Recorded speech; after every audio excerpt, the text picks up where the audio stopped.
All there is what's happening right now, in this instant. We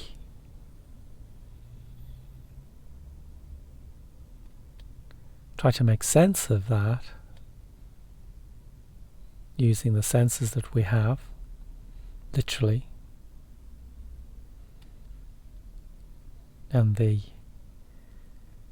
thoughts and feelings that come from those sensations, and then we incorporate that into our story and we build a picture of the world within which we appear to be the author. We seem to be the centre of that world. There seems to be a point here behind these eyes that is the reference point for everything that's happening externally. But a little bit of investigation into this assumption can start to punch big holes in that idea, because the idea that there is something behind these eyes that is separate from what is happening and is watching what is happening and trying to make sense of what is happening is an illusion. That's the mistaken identity. That's the idea of the story of you. When actually all that is happening is a pure awareness, or unconditional awareness, or effortless being. And that is an emptiness, a space. And so behind these eyes is just emptiness and space. This space and emptiness of natural being or pure awareness, and then that is overlaid by the story of me. And in doing so, I create separation. Separation is created, which is an appearance, just like any other appearance. No more real or imaginary than anything else.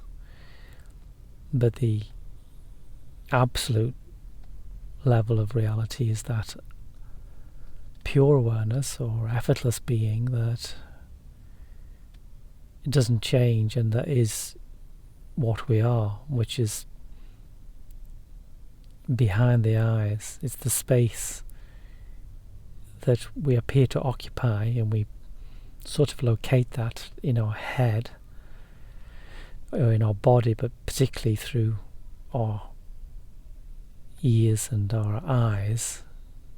So sound and sight being the primary inputs that form our perception of being separate, but actually the idea that we are separate is a constructed identity, and that becomes ego driven, or it becomes the persona or the story of me, my name.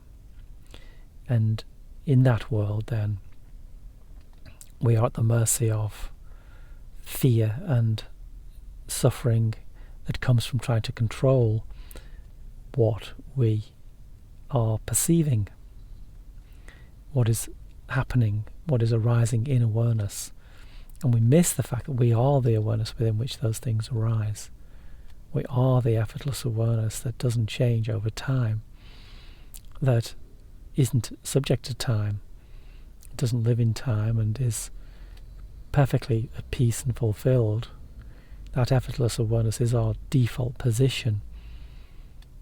It's what we are, and then we build up a picture of who we believe we are, and then we see through that filter, the filter being the story of me, the story of you, the idea of being separate and having to fulfill others' expectations on our own and live in a world that we have created and others have created for us, and that is confirmed by virtually everybody we meet and we interact with. But there are exceptions, and you will meet those people that actually are living from a different place and are at peace. There is no conflict for them because they see through the illusion of self, and therefore there is nothing to do.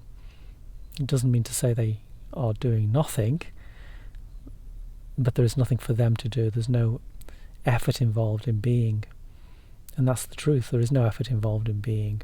You don't have to make any decisions or plan to just be consciously aware. That happens despite you rather than because of you. In fact, it's more likely to happen in a simpler and more fluent and more peaceful way if you step aside. And what I mean by that is the constructed ego, the idea you have of yourself, which is an illusion.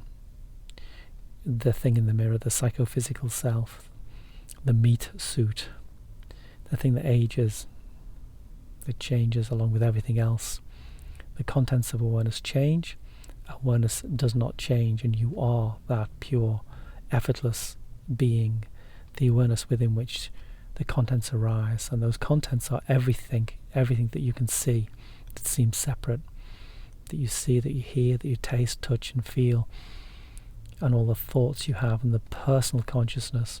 They're all objects that you are aware of, but the awareness itself is not an object, and that's what you are. You are that awareness.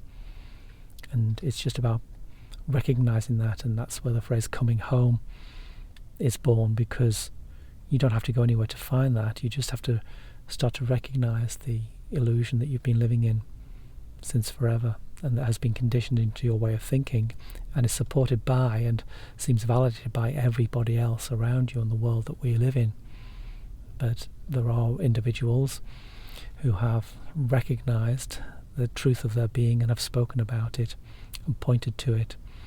And then when you get in contact with those esoteric writings or people who are alive today, and you listen, then you will sense potentially a resonance, that distant chime of truth, which is there all the time and can make you smile, because then the effort involved in living and the struggle and the fears that come with that just falls away, and then you reside in the pure being that you are, the effortless awareness that you've always been, that doesn't change and that is perfectly fulfilled and at peace. There's no internal conflict, and therefore everything becomes very simple, and you live from that simple place.